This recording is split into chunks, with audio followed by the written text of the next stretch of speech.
특별히 오늘의 말씀은요, 온 가족 주일에 초점을 맞춰서 함께 어떠한 것이 건강한 가족이고 행복한 공동체인지 말씀 안에서 함께 고민하고 그 정답을 또 해답을 찾아가는 축복의 시간 되시길 바랍니다. 이 시간 잠시 한번 눈을 감아 보실까요? 굉장히 어려운 부탁드렸는데 잠깐 한번 눈을 감아 보시겠습니다. 그리고 딱 10초 동안 뭘 생각하냐면요, 가족을 한번 생각해 보겠습니다. 딱 10초 동안 이 가족을 한번 생각해 보겠습니다.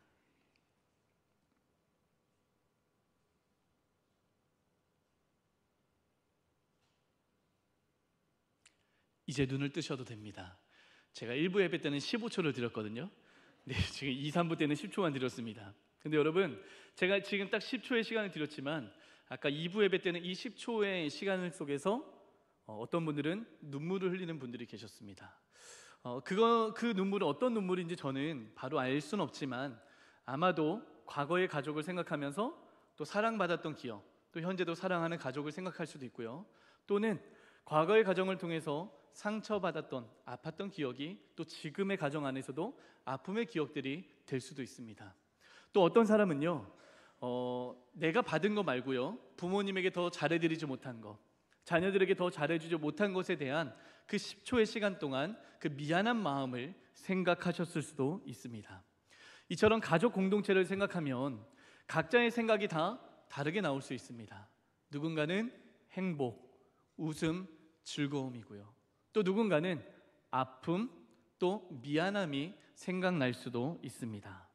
바라기는 우리 모두에게 아픔이 아니라 이제는 기쁨과 웃음이 넘치는 가족 공동체로 세워질 수 있기를 간절히 소망합니다.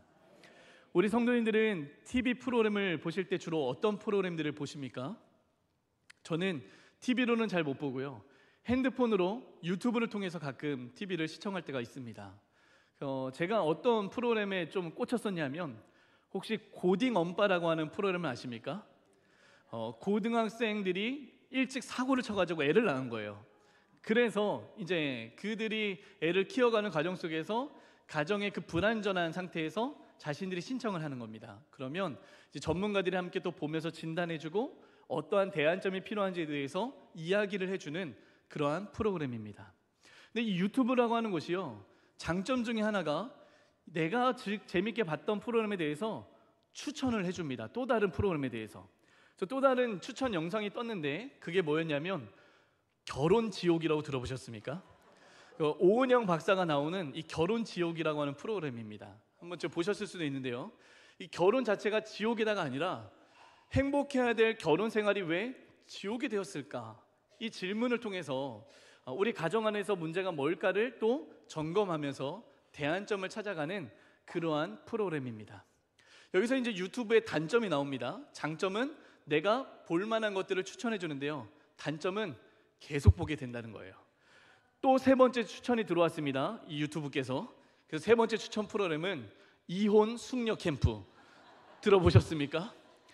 이혼 숙녀 캠프라고 하는 이 프로그램인데요, 무조건 이혼하라가 아니라 이혼을 앞두고 있는 사람들이 우리가 이혼을 안 할 이유에 대해서 찾아가게 해주는 그러한 프로그램입니다. 이 세 개의 프로그램을 제가 소개해드렸는데 이 프로그램만 놓고 봤을 때 제가 좀 염려되지 않으신가요? 목사님 가정생활에 좀 문제가 있는 거 아닌가라고 하는 생각이 드실 수도 있습니다. 어느 날 제가 침대에 누워서 이 이혼 숙녀 캠프를 잠깐 보고 있었습니다. 근데 5학년 된 딸이 슬그머니 제 침대에 와가지고 프로그램 제목을 본 거예요. 그러더니 얼굴이 심각해져서 저에게 질문합니다. 아빠 엄마랑 이혼할 거야? 그러니까 뭐 숙녀가 뭔지 모르니까 그냥 이혼만 보고선 아빠 엄마랑 이혼할 생각인가? 해서 제가 또 진지하게 대답을 해줬습니다. 아빠 이혼하면 목사님 못해 이야기를 해줬습니다. 여러분, 제가 이 세 개의 프로그램들을 보면서 각 가정들을 보면서 참 이런 문제가 있구나. 근데 또 대안점을 박사들이 이야기해 주는 것을 보면서 이러한 또 대안점이 있구나 라고 하면서 공부가 되는 부분들이 있습니다. 그러면서 여러 가정들이 다 힘들고 어려움에 놓인 것들을 보면서 문득 어떤 생각이 들었냐 하면 이 문제는 이 TV에만 나오는 사람들의 문제가 아니라 오늘 우리 가정의 문제, 또 우리 성도들의 문제가 될 수도 있겠구나라고 하는 생각을 해보았습니다. 5월 가정의 달을 맞이하면서 교회 안에서도요, 왜 교회가 가정의 달을 지키냐라고 이렇게 불평하는 분들도 있습니다. 성경에 가정의 달을 지켜라라고 하는 내용이 있느냐 질문하는 사람들도 있습니다. 여러분, 성경에 가정의 달을 지켜라 있을까요, 없을까요? 없습니다. 있으면 좋겠는데 없습니다. 그런데 더 중요한 진리가 그 안에 담겨 있습니다. 최초의 가정을 세우신 분이 누구일까요? 하나님이십니다. 하나님께서 최초의 가정을 만드셨습니다. 창세기 1장 말씀을 보면 하나님이 온 세상 만물을 창조하셨고요, 마지막으로 하나님의 형상을 따라서 인간을 창조하셨습니다. 근데 창세기 2장으로 넘어오면서 이 아담 혼자 있는 모습을 보면서 하나님이 안쓰러우셨습니다. 좋아 보이지 않은 거예요. 그래서 아담과 함께할 배필을 만들어 주셨는데, 자, 어떻게 만들어 주셨는가? 창세기 2장 22, 23절 말씀 함께 읽어보겠습니다. 여호와 하나님이 아담에게서 취하신 그 갈빗대로 여자를 만드시고 그를 아담에게로 이끌어 오시니 아담이 이르되 이는 내 뼈 중에 뼈요 살 중에 살이라. 이것을 남자에게서 취하였은즉 여자라 부르리라 하니라. 자, 아담을 위해서 사람을 만들어 주셨습니다. 그 사람의 이름이 뭡니까? 하와입니다. 하와를 만드셨어요. 자, 그런데 이 하와를 만드시고 하나님이 하와를 데리고 아담에게 데려가셨습니다. 하나님이 창조하셨고 또 두 사람의 결혼을 중매하셨어요. 그리고 심지어 하나님이 주례도 해주셨는데요, 주례사의 말씀은 뭐였는가? 자, 24절 말씀 함께 읽어보겠습니다. 이러므로 남자가 부모를 떠나 그의 아내와 합하여 둘이 한 몸을 이룰지로다. 부부로 세워진 남자와 여자는 어떤 존재라는 거예요? 서로가 연합된 존재, 서로가 서로에게 충성을 다해야 되는 존재다라는 것을 하나님이 직접 말씀해 주셨습니다. 그러면 최초의 가정을 하나님이 세우셨다고 한다면 최초의 신혼집은 어디였을까요? 굉장히 어려운 질문이죠. 자, 에덴 동산이 최초의 신혼집이었습니다. 에덴 동산, 여러분 이 동산이라고 하는 단어의 뜻을 먼저 생각해 보면 히브리어로 깐이라고 하는 단어입니다. 이 단어의 뜻은요, 울타리를 치다, 보호하다라고 하는 뜻이 담겨 있습니다. 그러면 에덴 동산은 누가 보호하시는 곳입니까? 하나님이 보호하시는 곳이라는 거죠. 그럼 이번에 에덴의 뜻을 생각해 보면요, 에덴은 행복, 기쁨이라고 하는 뜻을 갖고 있습니다. 그래서 라틴어 벌게이트 성경에서는요, 에덴 동산을 기쁨의 낙원이라고 번역을 합니다. 그런 것처럼 전체를 종합해 보면 에덴 동산이라고 하는 곳은요, 행복과 기쁨이 있는 동산인데 누가 보호하시는?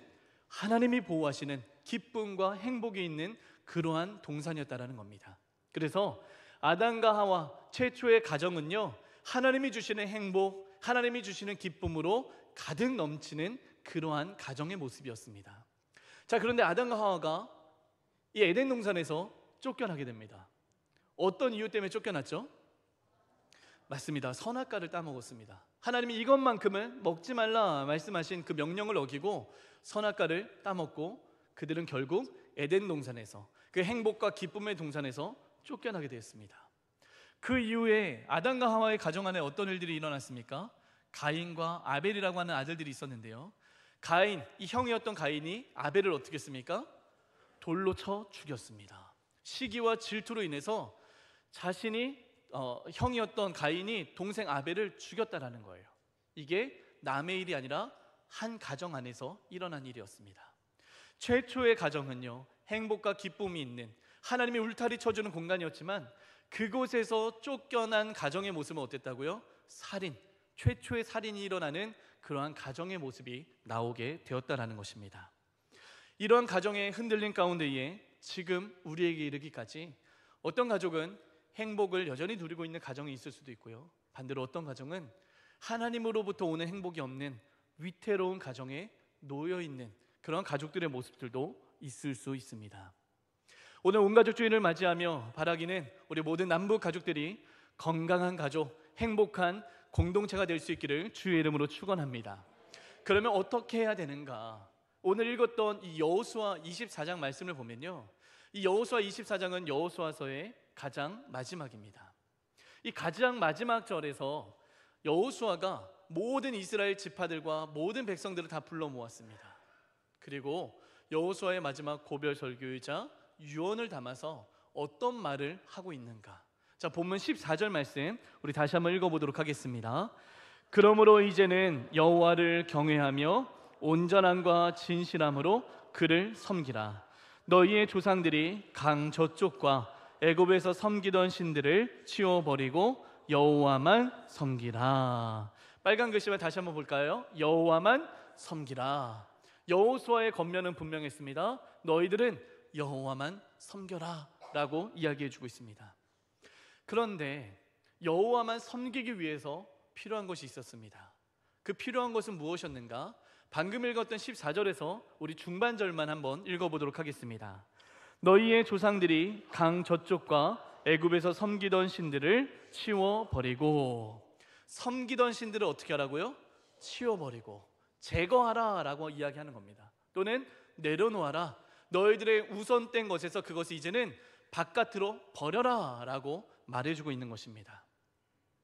여러분, 제가 이 컵을 두 손으로 들고 있습니다.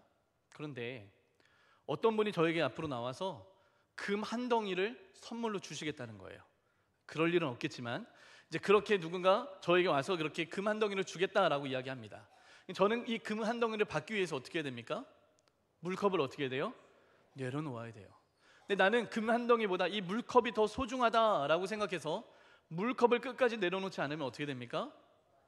받을 수가 없는 거죠. 자, 오늘 여호수아는요, 너희들이 갖고 있는 물컵, 너희들이 갖고 있는 너희의 우선된 손에 들고 있는 마음의 중심에 두고 있는 것들을 내려놓으라 이야기하고 있는 겁니다. 왜요?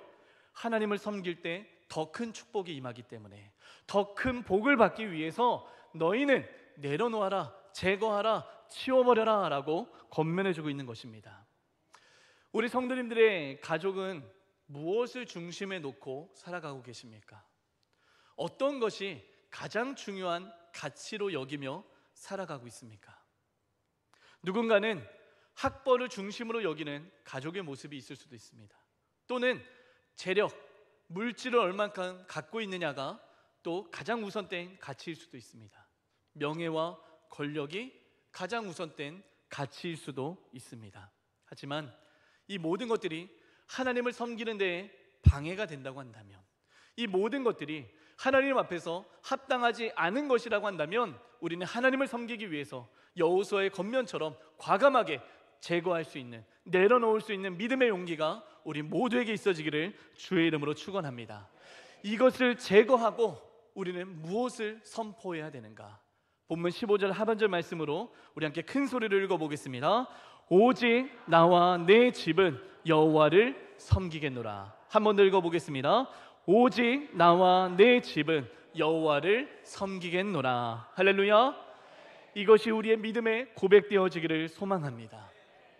어느 순간 우리 가족 안에 세상에 수많은 우상들이 들어왔을 수도 있습니다. 우상은 어떠한 형체만의 우상이 아닙니다. 내가 하나님보다 더 사랑하는 것, 하나님보다 더 우선으로 여기는 것들, 그런 것이 우리 가정에 우상으로 들어왔을 수도 있습니다. 세상의 수많은 가치를 따르는 만몬 신앙이라는 것이 우리 가정 안에 들어와 있을 수도 있습니다. 이제 버릴 것들을 버리고 순전함과 진실함으로 하나님을 섬길 때에 하나님이 우리 가족의 길을 인도하여 주시고 거룩함의 길로, 복주심의 길로 우리 가족들을 이끌어 주시는 줄 믿습니다. 이러한 말씀의 기초를 두고, 하나님을 믿기로 작정하는 이 신앙의 기초를 두고, 그러면 어떻게 행복한 가정으로 우리가 적용할 수 있는가? 저는 오늘 세 가지의 권면의 말씀을 드리고 싶습니다. 첫 번째 권면은요, 화면을 통해 함께 보겠습니다.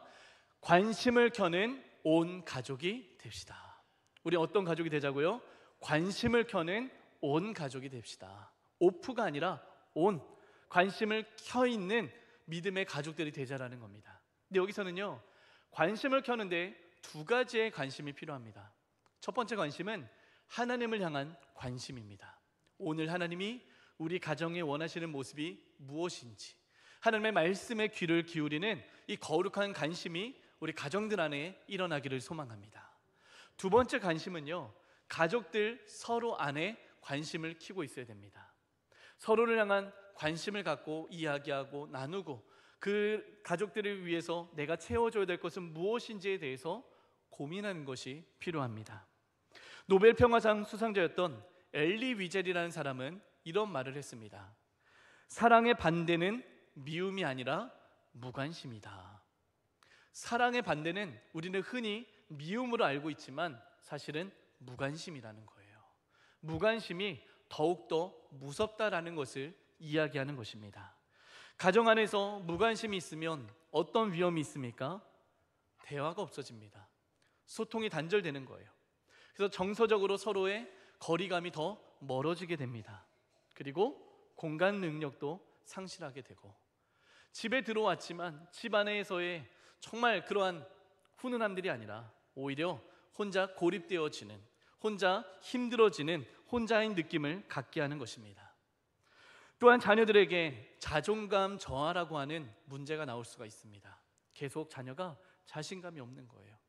부모의 무관심으로 인해서 누구도 나를 봐주지 않는다는 인식 때문에 자존감이 낮아지고 결국은 어린 자녀도 우울감에 빠질 수가 있다라는 것입니다. 그렇기에 우린 가족을 향해서 관심을 가져야 합니다. 그리고 관심을 갖는 것은 가족을 돌보는 시작점이 되는 것이고요, 이 관심과 돌봄은 비성경적인 것이 아니라 굉장히 성경적인 하나님의 말씀 안에 그 해답이 있음을 기억하시기를 바랍니다. 바울은 이렇게 말합니다. 디모데전서 5장 8절 말씀 함께 읽겠습니다. 누구든지 자기 친족, 특히 자기 가족을 돌보지 아니하면 믿음을 배반한 자요 불신자보다 더 악한 자니라. 자, 돌보는 것이 필요하다는 거예요. 내 가족을 돌보는 것, 내가 믿음이 좋다, 내가 믿음이 뛰어나다, 이것이 하나님이 인정해 주는 것이 아니라 믿음이 있다라고 한다면 자기 가족을 돌볼 수 있는 것, 관심을 갖고 우리 가족을 위해서 헌신할 수 있는 마음을 갖는 것, 이것이 바로 믿음을 지닌 자가, 또한 믿음을 갖고 있는 가정이 지켜야 되는 믿음의 모습인 줄 믿습니다. 한국교회에서 존경하는 목사님을 꼽으라고 한다면 많은 분들이 있지만 그 중에서 이미 천국에 가신 고 오카는 목사님을 많은 목회자들이 존경하는 인물로 꼽습니다. 저도 오카는 목사님을 존경했기 때문에 이 목사님이 2010년도에 소천하셨는데 제가 저희 형과 함께 서울대병원 장례식장에 찾아가서 직접 조문을 하고 왔습니다. 제가 그 교회 성도도 아니었고 그분의 제자도 아니었지만 존경하는 마음을 담아서 조문을 하고 싶었습니다. 그리고 다음날 안치 예배까지도 가고 싶었지만 갈 수 없는 상황이었기 때문에 저는 안치 예배를 가는 것이 아니라 집 안에서 생중계로, 컴퓨터 앞에 앉아서 생중계로 안치 예배를 함께 드렸습니다. 안치 예배를 드리던 중에 잠깐 또 안치를 준비하는 시간이 있었습니다. 근데 그 시간 속에 이 오카는 목사님과 사모님 또 그 가족들이 앞으로 나온 겁니다. 앞으로 나와서 오카는 목사님의 영정사진 옆에 함께 서가지고 사진을 찍는 겁니다. 누가 장례식장에서 단체 사진을 찍습니까? 저도 처음 보는 광경에 이거 좀 뭐지? 라는 생각이 들었습니다. 자, 그러면서 사진 촬영이 끝난 다음에 목사님의 차남이었던 그 아들이 이제 마이크를 잡고 뭐라고 이야기하냐면요, 아버지의 관을 뒤로 하고 무슨 기념사진을 찍느냐는 분들이 있을지 모르겠습니다. 평소 교회 일에 바쁘셨던 아버지였기에 우리에겐 가족 사진이 없습니다. 지금에서야 아버지의 영정사진으로 가족 사진을 찍는 것입니다. 그리고는 이 차남이 목회자들을 향해서 뭐라고 쓴소리를 했냐면요, 목사님들 교우들만 품지 말고 가족들을 품으십시오. 그렇게 이야기하는 겁니다. 얼른 오정현 목사님이 그 마이크를 뺏긴 하셨습니다. 더 다른 말이 나올까봐. 자, 그런데 저는 그 광경을 보면서 당시 결혼도 안 했던 제가 그 모습을 봤을 때는 이 차남의 말이 공감이 안 되는 거예요. 오히려 정죄의 마음이 드는 겁니다. 어떻게 아버지의 장례식장에서 저렇게 사진을 찍고 또 이상한 말을 할 수가 있는가? 아버지의 장례식을 이렇게 망쳐놓는 게 아닌가라고 하는 그러한 생각이 들었던 기억이 있습니다. 그러면서 점점 기억에서 이 모든 말들이 사라져갈 때 9년 후에 이 말들이 다시 생각이 나는 계기가 있었습니다. 제가 2019년 여름에 청년들과 함께, 청년 11명과 함께 스스로 여름 성경학교를 할 수 없는 시골에 있는 미자립 교회에 아울리치를 떠났습니다. 가서 성경학교를 해주는 거죠. 그래서 우리 교회 아이들이 누렸던 것들을 그 아이들도 조금은 누릴 수 있게끔 돕기 위해서 3박 4일 동안 아울리치를 떠났습니다. 그 3박 4일의 시간 동안 영적 전쟁도 있기 때문에 열심히 집중을 하고 여러 가지 사역들을 잘 감당하고 있었습니다. 아울리치 기간 동안 하루하루 바쁨의 시간이었는데요. 당시 제 가족의 자녀들은 2살 된 아들이었고요, 6살 된 딸이 있었습니다. 근데 아내 혼자 육아를 담당해야 됐는데 더욱더 힘들어진 이유는 어떤 일이 있었냐면 둘 다 독감에 걸려버린 겁니다. 그래서 아내가 밖에 데려나갈 수도 없고 집 안에서만 이 아이들과 씨름을 해야 되는 상황에 놓여 있었습니다. 저는 사역이 너무나 바빠서 아내의 힘듦을 전혀 조금도 이해하려고 하지도 않았고 그것에 대해서 공감이 되지도 않았습니다. 그리고 시간이 지난 이후에 아울리치의 모든 3박 4일의 일정을 은혜 가운데 잘 마쳤고요. 모든 것을 잘 마치고 승리의 기쁨으로 청년들과 교회에 도착해서 짐을 정리했습니다. 그리고 이제 집에 들어가면 자녀들이 함께 나를 또 반겨주고 또 이렇게 함께 시간을 보내겠지 생각하면서 문을 열고 들어갔는데 저를 반겨주는 게 아니라 6살 된 딸이 저를 세워놓고 신발도 못 벗은 상태에서 이야기하기 시작했습니다. 아빠, 우리가 아파서 엄마 혼자 엄청 힘들었거든? 아빠 이제 교회 끊어. 이 6살 된 아이가 아빠 보고 이제 교회를 끊으라는 거예요. 이제 교회 다니지 말라는 거예요. 아빠가 교회를 끊으면 어떻게 되는데, 목회자가 교회를 끊으면 어떻게 됩니까? 근데 이 6살의 시선에서는 어떤 생각이 들었을까요? 아빠가 없어서 엄마 혼자 힘들다라고 하는 생각을 했겠죠. 그러면서 그건 자기들이 더 말을 잘 들었으면 되겠지만 그건 아니었던 것 같습니다. 아빠가 없어서 엄마 더 힘들었기 때문에 아빠 이제 교회 끊고 우리를 위해서 봉사해라고 하는 그 마음이었던 것 같습니다. 그러면서 제가 9년 전 그 차남, 오카노 목사님의 차남의 이야기가 생각이 났습니다. 그러면서 제 마음에 어떤 마음이 들었냐면 이러다가 가족이 예수님을 잃어버리게 될 수도 있겠구나. 혹시라도 내 자녀가 하나님을 믿지 않는 자녀가 된다고 한다면 내가 과연 성도들에게 떳떳하게 설교할 수 있을까? 라고 하는 위기의 마음이 들었습니다. 그 이후에 제가 마음을 바꿔먹었습니다. 힘이 닿는 한 최선을 다해서 사역을 합니다. 그리고 힘이 닿는 한 가정 안에서는 아빠의 역할로서 최선을 다하고자 합니다. 2019년보다는 나아졌지만 아직도 가족들이 보면 또 부족해 보이는 게 있겠지만 그 정도는 좀 이해를 해줬으면 좋겠습니다. 자, 그런데 우리 담임 목사님도 가정에 대한 목회 철학을 갖고 계십니다. 그래서 목사님이 사역하시던 시대에는 목회 우선 가정 뒷전이었던 시대였지만 지금의 저희들에게 있어서는 가정을 돌보라고 많이 권면을 해주십니다. 그리고 이것은 사역자들에게 뿐만이 아니라 성도들을 향한 마음도 같은 마음이셨습니다. 혹시 우리 목사님께서 성도들을 향해서 가정일은 뒤로 하고 교회 와서 헌신해라 라고 하는 말을 들어보신 적 있나요? 집에 가지 말고 교회에 충성해서 교회에만 붙어 있으라 말한 적 들어보신 적 있습니까? 저는 한 번도 들어본 적이 없습니다. 오히려 교회에서 은혜 받았으면 그 받은 은혜를 갖고 가정에 빨리 가서 흘려보내라고 말씀해 주십니다.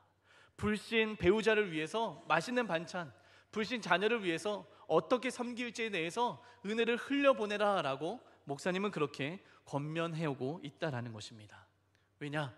가정이 믿음 안에서 세워질 때에, 가정이 전도되어질 때에 오히려 그 가정을 통해서 한 교회가 더욱더 부흥되어질 뿐만 아니라 그 성도의 삶도 행복을 누릴 수 있기 때문에 가정 안에서의 행복을 누리게끔 우리 목사님도 권면해주고 있습니다.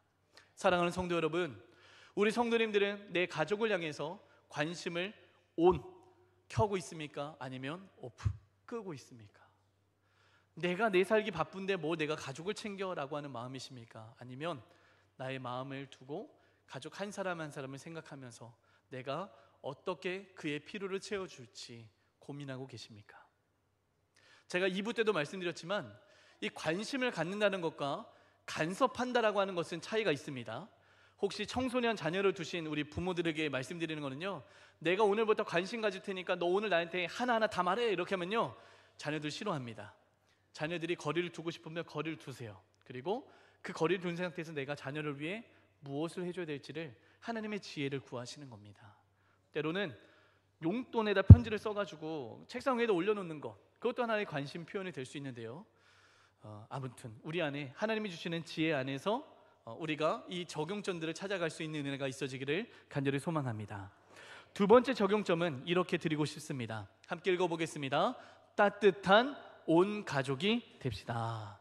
여기서는 한자로 따뜻할 온자를 써서 온 가족을 표현해 보았습니다.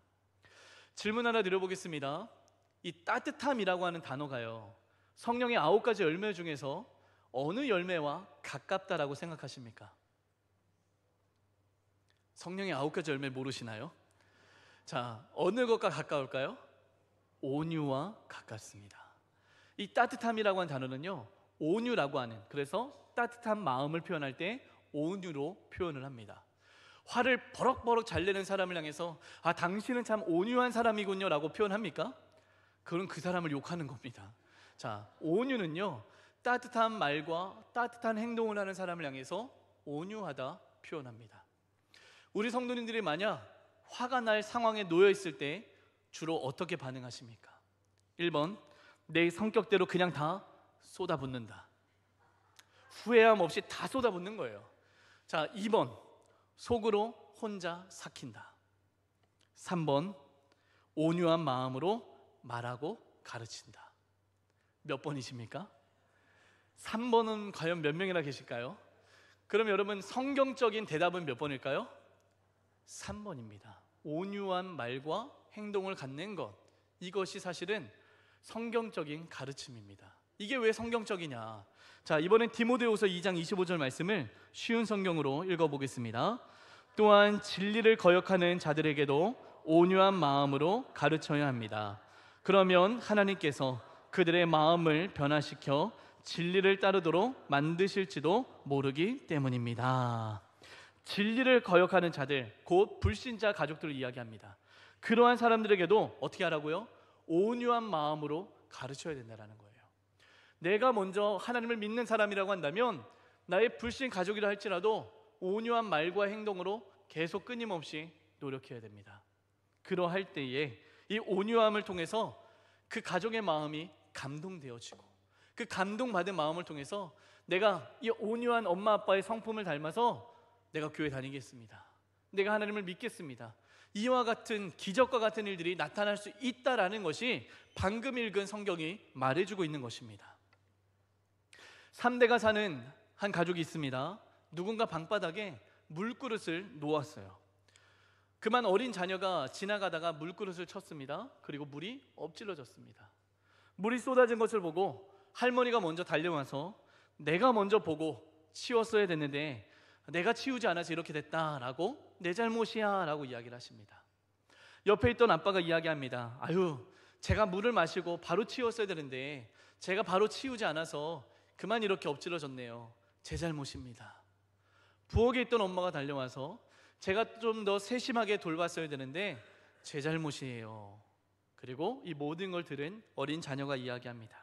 제가 조심해서 걸었어야 됐는데 제가 잘못했어요 라고 이야기를 합니다. 여러분, 이 가정 안에 화목이 있을까요? 불행이 있을까요? 화목이 있죠. 왜 그렇게 생각하십니까? 서로 탓하는 게 아니라 내 탓이요, 내가 잘못했다라고 하는, 그래서 서로를 배려하는 모습을 통해서 오히려 하나님의 그 화목함의 모습이 나타날 수 있습니다. 근데 일반적인 가정의 모습들은 보통 어떻습니까? 똑같은 상황을 생각해 보겠습니다. 어린 자녀가 물을 엎질렀습니다. 엄마가 먼저 발견합니다. 이거 누가 이랬어? 이렇게 소리 질러요. 그럼 어린 자녀는 나도 몰라 하고 방에 들어가서 문을 잠가버립니다. TV를 보고 있던 아빠는 불똥이 튈까봐 TV를 끄고 조용히 방으로 들어가 버립니다. 옆에 있던 할머니가 이야기합니다. 아유, 저 아이는 누구 닮아서 저렇게 개구장이야. 우리 아들은 안 그랬는데. 이게 일반적인 3대의 모습의 대화의 모습이지 않을까 생각해 봅니다. 자, 우리 성도님들이 속한 가정은요, 온유함의 대화가 있습니까? 아니면 칼과 같이 날카롭고 아주 차가운 대화가 이루어지고 있습니까? 우리의 가정 안에서는요, 따뜻한 하나님의 그 따뜻함의 은혜가 있어지기를 소망합니다. 훈훈함의 은혜, 훈기가 도는 믿음의 가정들 되시길 바랍니다. 아멘. 목사님 안 보시겠죠? 자, 내 가족이 밖에 나가서 상처를 받고 돌아올 수도 있습니다. 그런데 집은 어떤 공간이어야 됩니까? 따뜻함으로 치유해 줄 수 있는 공간이 되어야 됩니다. 그래야 내 자녀가 여기서 힘을 얻고 상처가 잘 회복되어서 다시 세상으로 나아가서 당당하게 살아갈 수 있지 않겠습니까? 과연 우리의 모습은 어떤 모습인지 오늘 한번 점검하고 마음이 따뜻한 온 가족, 말 한마디가 따뜻한 온 가족 될 수 있기를 주의 이름으로 축원합니다. 마지막 세 번째 적용점으로 함께 읽어보도록 하겠습니다. 세 번째, 시작. 모두가 함께 노력하는 온 가족이 됩시다. 마지막 세 번째는요, 순 우리말로 전부, 모두의 의미를 가져서 온 가족으로 표현을 해봤습니다. 건강한 가족, 행복한 공동체는요, 나 혼자만 힘으로 되지 않습니다. 혼자 하다 보면 결국 포기하게 되기 때문에 그렇습니다. 서두에 에덴 동산의 이야기를 나눴습니다. 마귀의 유혹으로 인해서 최초의 가정이 깨지게 되었죠. 근데 여러분, 이것은요, 마귀의 공격은 지금도 이 땅 가운데 이루어지고 있습니다. 먼저는 교회를 강력하게 공격합니다. 그리고 가정을 공격합니다. 왜 그럴까요? 여기가 하나로 뭉쳐지면 강력한 힘을 지닌 공동체가 되기 때문에 교회와 가정을 무너뜨리기 위해서 마귀는 끊임없이 애를 쓰고 있습니다. 우리가 사람들을 전도합니다. 전도하는 이유가 무엇입니까? 그 사람을 복받는 것도 있지만 하나님 나라가 확장되기를 위해서 전도하는 겁니다. 한 사람이 예수님을 믿기로 작정하면요, 그 사람의 삶을 누가 통치하는 거예요? 주인이 바뀌어졌기 때문에 하나님이 그 사람의 삶을 통치하는 거예요. 하나님의 통치가 있는 곳이면 결국 그곳이 뭐가 되는 거예요? 하나님의 나라가 되는 거예요.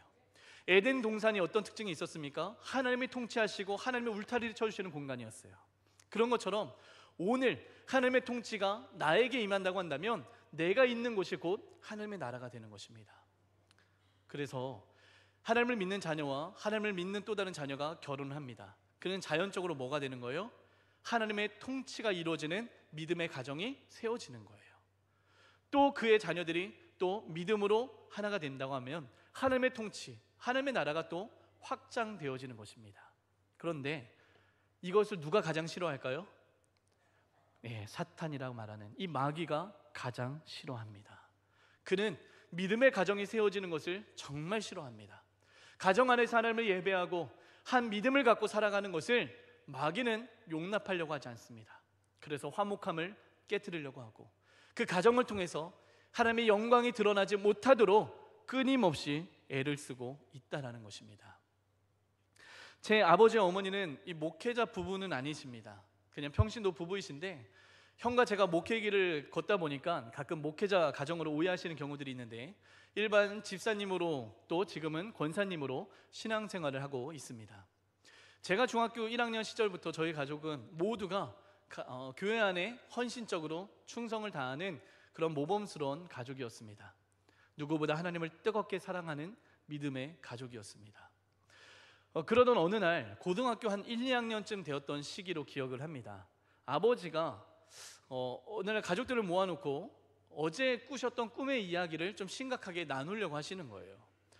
분명 아버지에게는 꿈인데 이것이 너무나 진짜처럼 현재 일처럼 펼쳐지기 때문에 이것은 나눠야겠다라고 말씀해 주셨습니다. 꿈의 이야기는 이러했습니다. 가족 모두가 여행을 간 거예요. 그래서 좋은 펜션에 함께 그 안에 들어갔습니다. 통유리로 되어 있어서 경치도 잘 보이는 곳이었습니다. 굉장히 아름다운 풍경 속에 날씨도 좋았습니다. 함께 찬양도 하고 기도도 하고 즐거움의 시간을 보내던 그때 갑자기 날이 어두워지기 시작하고 어떤 한 물체가 거대하게 변하더니 큰 소리를 외치는데 이 펜션 안에 있던 모든 통유리들이 다 깨져버린 거예요. 그러면서 그 큰 소리가 가족들 모두를 괴롭게 고통스럽게 만들었습니다. 아버지가 봤을 때 이거는 분명 마귀의 공격이다라는 것을 생각했다고 합니다. 마귀의 공격이기 때문에 내가 대적하면서 내가 이것과 함께 싸워서 승리해야 되는데 라고 하는 부담의 마음은 있었지만 선뜻 나서지는 못하고 있었습니다. 그러다가 하나님의 도우심을 구하면서 아버지가 그 바람과 맞서면서 선포하셨습니다. 내가 나사렛 예수의 이름을 명하노니 이 악한 어둠의 영들은 떠나갈지어다. 이 마귀야, 너의 존재는 이미 밝혀졌다. 너는 묶임을 풀고 떠나갈지어다. 그렇게 대적하면서 방언으로도 기도하시고 끊임없이 하나님의 도우심을 구하며 기도했을 때 어느 순간 갑자기 이 어둠이 다 사라지면서 이 걷어있던 물체가 작은 물체로 바뀌어졌습니다. 그런데 분명 기도를 통해서 승리했는데 아버지의 마음에 착잡한 마음이 있었어요. 왜 그랬냐면 이 작아진 물체가 검정색이었는데 강아지처럼도 보이고 물개처럼도 보이는데 뚜벅뚜벅 걸어가는데 어떤 눈빛으로 우리 가족을 쳐다봤냐면 내가 다시 올 거야. 너희가 지금은 승리했지만 두고 봐. 내가 다시 올 거야. 너희 가족 무너뜨릴 거야 라고 하는 눈빛이었다는 거예요. 그래서 아버지가 그것에 대한 심각성의 마음을 갖고 가족들에게 꿈의 이야기를 해주셨던 기억이 있습니다. 어려서는 마냥 그 이야기가 무서웠습니다. 근데 시간이 지날수록 이게 바로 마귀의 일이 맞겠구나 라고 하는 생각이 들었습니다. 성경도 우리에게 뭐라고 말씀하고 있는지 아십니까? 베드로전서 5장 8절에서 이렇게 말씀합니다. 근신하라 깨어라 너희 대적 마귀가 우는 사자같이 두루 다니며 삼킬 자를 찾나니. 마귀가 지금도 무엇을 찾는다고요? 삼킬 자, 가정들을 찾고 있다는 거예요. 내가 어느 가정들을 무너뜨릴까? 내가 어느 가정이 하나님의 영광 가운데 서지 못하도록 만들까라고 끊임없이 가정을 향해서 마귀가 공격하고 있습니다. 그렇기에 이 마귀의 힘을 우리가 이겨내기 위해서는요, 나의 혼자의 힘이 아니라 가족 모두가 힘을 합쳐서 하나님의 도우심을 구하며 하나님의 능력을 구하며 하나님의 뜻 안에 견고하게 세워져야 되는 줄 믿습니다. 그리고 모두가 힘을 합쳐서 어떤 고백을 해야 됩니까? 오늘 여호수아의 고백처럼 오직 나와 내 집은 여호와를 섬기겠노라. 할렐루야. 이 믿음의 고백으로 선포하는 거예요. 내가 내 집을 출입할 때마다 선포하는 겁니다. 나와 내 집은 여호와를 섬기겠노라. 악한 어둠의 영들이 아무리 공격하고 방해한다 할지라도 나는 무너지지 않고 우리 가족은 무너지지 않고 믿음으로 끝까지 견고하게 하나님의 길로 걸어갈 거다. 이 믿음의 고백이 있어지길 소망합니다. 그래서 한 가족의 건강함, 한 가정이 행복해지는 것은요, 모두의 노력이 필요하고 모두가 힘을 합쳐서 하나님의 은혜를 구할 때에 하나님은 우리 가족을 붙드시고 행복한 공동체로 이끌어 주시는 줄 믿습니다. 그래서 성경은요, 부부를 향해서 주는 말씀이 따로 있고요, 부모를 향해서 주는 말씀, 자녀를 향해서 주는 말씀이 각각 따로 있습니다. 왜 그럴까요? 모두가 각자의 자리에서 역할을 다하라는 거예요. 각자의 역할에 맞게 힘을 합치라는 것입니다. 그리고 그 힘을 다하기 시작할 때 우리 가족은 그 누구도 흔들 수 없는 건강한 가족, 행복한 공동체로 세워지게 되는 줄 믿습니다. 아멘. 이 시간 우리 함께 기도하기 원합니다. 이 시간 함께 눈을 감고 기도하실 때에 하나님